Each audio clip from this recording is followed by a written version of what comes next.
చిన్నపిల్లలకు ఉన్నటువంటి 5వ లక్షణము ఏంటంటే, నువ్వు ఏం చెప్పినా వాళ్ళు నమ్ముతారు. నీవే వాళ్ళ గురువు, నీవే వాళ్ళ ఉపాధ్యాయుడు, ఉపాధ్యాయురాలు. నువ్వు ఎకపోత చేస్తున్న వాళ్ళకి నువ్వేం చెబితే అది నమ్ముతారు. వాళ్ళు మంచి చెప్పేవా మంచి నమ్ముతారు, మంచి చేస్తారు. చెడు విత్తనాలు వేసి అది నేర్పేవా అదే నేర్చుకుంటారు. నువ్వు ఏం చెబితే అది నమ్ముతారు వాళ్ళు. అందులో మార్పేమీ లేదు. కనుక ఒక సేవకుడిగా నేను కోరుకుని మీ క్షేమాభివృద్ధి వరకు నేను చెప్పగలిగిన మాట ఏంటంటే, నీ నోట నుండి మీ పిల్లలకు ఆశీర్వాదకరమైన మాటలు మీరు చెప్పుదురుగాక. ఆమేన్. వాళ్ళ స్వార్థాన్ని పెంచొద్దు. చిన్నప్పటి నుంచి చెడు విత్తనాలు వారిలో వేయొద్దు.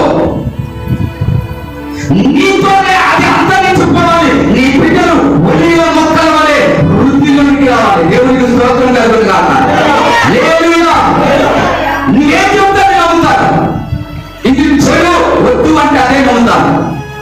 ఇది మంచి నమ్ము అంటే నమ్ముతారు. చిన్న పిల్లలకు ఉన్న గుణం ఏంటంటే, తల్లిదండ్రులు ఏం చెప్తే అది నమ్ముతారు. కొన్నిసార్లు ఒక తల్లి ఇంట్లో టిఫిన్ వేస్తాం,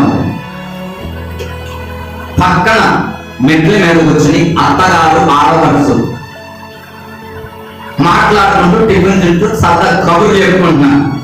వంటలు కొడుకు కోడలు టిఫిన్ వేస్తూ కొడుకు అట్టేస్తూ తింటూ ఉండగా కొడుకుని పిలిచి అడుగుతుంది, రే మా అమ్మను అత్త మాటలు చెప్పుకున్నారు, ఏం చెప్పుకున్నారు వినిరారా అని చెప్పిందంట. కళ్ళమాటలు చెప్పట్లేదు, జరిగే స్టోరీని చెప్తున్నాను. పిల్లలకి ఏం చెప్తున్నారు వీళ్ళు? తల్లి ఏం చెప్తుంది, మంత్రంలో టిఫినేసి ప్లేట్లు అట్టేసి తింటా పక్కన కూర్చుని ఏం చేసి రావాలి చెప్పండి అమ్మా. ఏసు రక్తమే చెయ్యం ప్రేమ లేదన్నట్టు చదువుతున్నాను. హల్లెలూయా హల్లెలూయా. ఏం చెప్పింది తల్లి? మాట్లాడరా ఏం చెప్తున్నది? సరే కదా తల్లి చెప్పగానే విన్నాడు, చేద్దామని చెప్పి బయలుదేరాడు. గడప దాటంగానే ఆగిపోయాడు.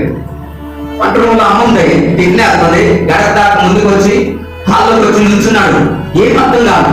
కాసేపు ఆలోచించాడు, మళ్ళా తిరిగి వంట రూమ్లోకి వెళ్ళిపోయిన తర్వాత తల్లి అడుగుతుంది, ఏంటో వచ్చేసావు? అప్పుడే వచ్చేసాడంటే ఇంద్రమన్నా కదా అంటే, కొండెమలో చెప్పుట పాపం అని నాకు సండే స్కూల్ టీచర్ గా చెప్తున్నాను కదా. దేవుని స్తోత్రం. ఏం చెప్తాం? ఏం చెప్పుకుంటే నీకెందుకు? ఏం మాట్లాడుకుంటే నీకెందుకు? కొండెమలు చెప్పటం పాపం అని ఎవరు చెప్పారంట? నువ్వు చెబుతున్నావు తల్లి కానీ బిడ్డలకి ఏదైనా మోసుకొచ్చి నీ బిడ్డలు చెప్తుంటే అప్పుడు ఒకసారి ఖండించు, రెండోసారి మోసుకురాడాలి. చెడు విత్తనాలు తుంచని వాళ్ళు నువ్వేం చెప్తే అదేం కావాలి. మరొక తల్లంట, కొడుకు మంచం మీద కూర్చుని చక్కగా పాట చదువుకున్నాడు. పొద్దునే భర్త తోడి వెళ్దామని చెప్పి బాత్రూమ్ ఫ్రెష్ అవుతున్నాడు. భార్య అతిథి చూసి బుక్కికి తగిలించినటువంటి భర్త షర్టు తీసి షర్టు చేపుల్లో నుంచి డబ్బులు బయటికి తీసి డబ్బులు లెక్క పెట్టి 200-300 తీసి మిగతా అందులో పెట్టేసి తగిలించి ఈ 200-300 తీసుకెళ్ళి ఆమె దాచుకునే స్టీల్ డబ్బాలో దాచింది. పక్కన ఎవరున్నారు? కొడుకున్నాడు. చూశాడు, తల్లి చేసినంతా చూశాడు. ఆమె బాక్సులో పెట్టి నాకు అడుగుతున్నాడు, అమ్మా దొంగతనం చేయడం పాపం. ఎవరు చెప్పాడు నీకు దొంగతనాన్ని? మన ఇంట్లో మనం తీసుకోవడం దొంగతనం అంటే అవుతుంది. తెలివితేటలో ఎవరింట్లో ఎవరు అంటే ఒక సామెత ఉన్నారు, ఇంటిలో దొంగని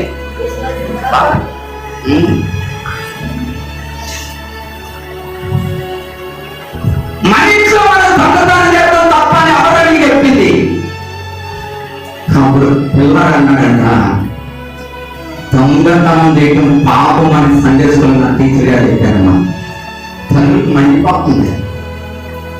ఒక ఆమె ఏం చెప్పాడు సండే స్కూల్ టీచరు, కొంతమంది చెప్తే నరకానికి పోతావు పాపం అని చెప్పింది. అక్కడ ఏం చేయలేదు నోరే అట్లా తెలిసిందంటే ఇక్కడ కూడా ఇదే చెప్పింది. దొంగతనం అది మన ఇంట్లో అయితేనే ఏ ఇంట్లో అయితేనే అడిగి తీసుకోవాలి, కానీ ఇట్లా తీస్తే దొంగతనం అన్నాడు. ఎవరు నేర్పుతున్నారు? ఎవరికి చెప్పాలా అమ్మా? ఎవరెవరికి నేర్పుతున్నారు? కొంచెం కొంచెం గొడవ కట్టింది. కొడుకులు తల్లులకు నేర్పుతున్నారు. అచ్చ తెలుగులో చెప్పాలంటే పిల్లల తల్లిదండ్రులకు నేర్పుతున్నారు. ఎంత పక్షమో మనమేమంటాం, ఏ ఊరుగా నీకేం తెలుసా, నువ్వు నిన్న రకము నువ్వు పుట్టావు, నేను ఎప్పుడో పుట్టాను. ఉపయోగం ఏంటి? ఎప్పుడో పుట్టా, ఉపయోగం ఏంటి? ఏం చేయాలి అర్థం కాదు. తిరిగి మాట చెప్తున్నాను అంటే మీ పిల్లలకు నువ్వేం చెప్తారు? దీన్ని నువ్వు ఆత్మీయంగా తీసుకోవాల్సిన విధానం ఏంటంటే దేవుని దగ్గరికి వచ్చినప్పుడు వాళ్ళకు ఏం చెప్తారని అమ్మానికి ఏం చేయాలి? వాక్యము చెప్పండి, వాక్యము అవునా కదా? ఇదేనా కాదా కదా? నోటు మాట చెప్పండి. ఆధారం ఇదే కాదా? నువ్వు ఇక్కడ కూర్చోవడానికి ఏది కారణం? ఇదే కదా. నాకు దీన్ని నమ్మాలా వద్దు. తప్పుడు చెప్తారు, ఇంకో చెప్తారు, కానీ ఇది మాత్రం పక్కన పెట్టేశారు అంతే. ఆయన అట్లా చెప్తున్నారు కానీ వాళ్ళు అట్లా చేస్తున్నారుగా, నువ్వేంటట్లా చెప్తున్నావు? వాక్యాన్ని చెప్పేటప్పుడు వాక్యాన్ని చూడు. అనుదేవునికి చేతనైతే ఇంటికి వెళ్ళి బైబిల్ చదువు. దేవుడు ఏం చెప్తున్నాడు అదే నమ్ము. అపోస్తలుడైన పౌలు కూడా ఒక రోజు అంటాడు, నేను బోధించి ఇదంతా చేశాను కదా, మరలా వచ్చి నేను ఈ బోధ తప్పు అంటే అది నమ్మొద్దు అన్నాడు. మరలా వచ్చింది కరెక్ట్ కాదు, ఇప్పుడు చెప్పేది కరెక్ట్ అని చెప్తే నమ్మొద్దు అన్నాడు. నీ నమ్మకం ఈ రోజు దేని మీద ఉంది? మనుషులు ఇది కాదు అని చెప్తుంటే మారిపోతున్నావా? ఇంకోలా చదువుతుంటే మారిపోతున్నావా? నీ సుఖ భోగాల కోసం, నీ విలాసవంతమైన వాటి కోసం మార్పు తెచ్చుకుని బైబిల్ని అబద్ధముగా మార్చలేము. దేవుని వాక్యాన్ని విశ్వాసంతో నమ్మడానికి ప్రయత్నించి పేతురు దేవునితో నడుస్తున్నాడు. యేసయ్య తెల్లవారుజామున సముద్రం మీద నడిచి వస్తున్నాడు. తోడులో ప్రయాణం చేస్తున్న శిష్యులు భయపడ్డారు. వాళ్ళు అంటున్నారు, సముద్రంలో దక్షిణ వాళ్ళు ఒకడు దేవుడై వస్తున్నాడు. భయపడి రకరకాలు చెప్పుకున్నట్టు యేసయ్య అన్నాడు, నేనే భయపడదన్నాడు. నీవే అయితే నేను కూడా నడిచే శక్తి నాకు. సరే రక్షణ దేవుడు చెప్పిన మాటకి నమ్మి పేతురు దిగి నిలబడ్డాడు. మునిగేడా చెప్పాలి, మునిగేడా? నడుస్తున్నప్పుడు ఏం చూసాడట? గాలిని సముద్రాన్ని చూసినప్పుడు భయపడి మునిగిపోయాడు. దేవుణ్ణి చూస్తూ నువ్వు నడిస్తే మొలకుండా దేవుని దగ్గరికి వెళ్ళేవాడు. కానీ దేవుని చూస్తున్నట్టుగానే దేవుడు చూశాడు, గాలిని సముద్రాన్ని చూశాడు. ఈరోజు ఇక్కడ కూర్చున్న వాళ్ళు చాలా మంది చూస్తున్నాను, దేవుని చూస్తూనే లోకాన్ని చూసేవాడు లేకపోలేదు. దేవుని ముందు పెట్టుకునే లోక పనులు చేసే వాళ్ళు లేకపోలేదు. దేవుడు చెప్తున్నాడు,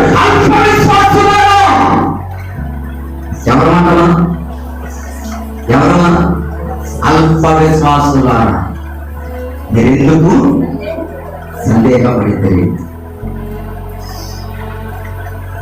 కాసేపు నమ్మకం కాసేపు నమ్మకం. ఎవరికైనా చెప్పటంలో మనకున్నంత నమ్మకం, దృఢ నమ్మకం మనకు వచ్చేసరికి చేసేటప్పుడు మనకు ఉండదు.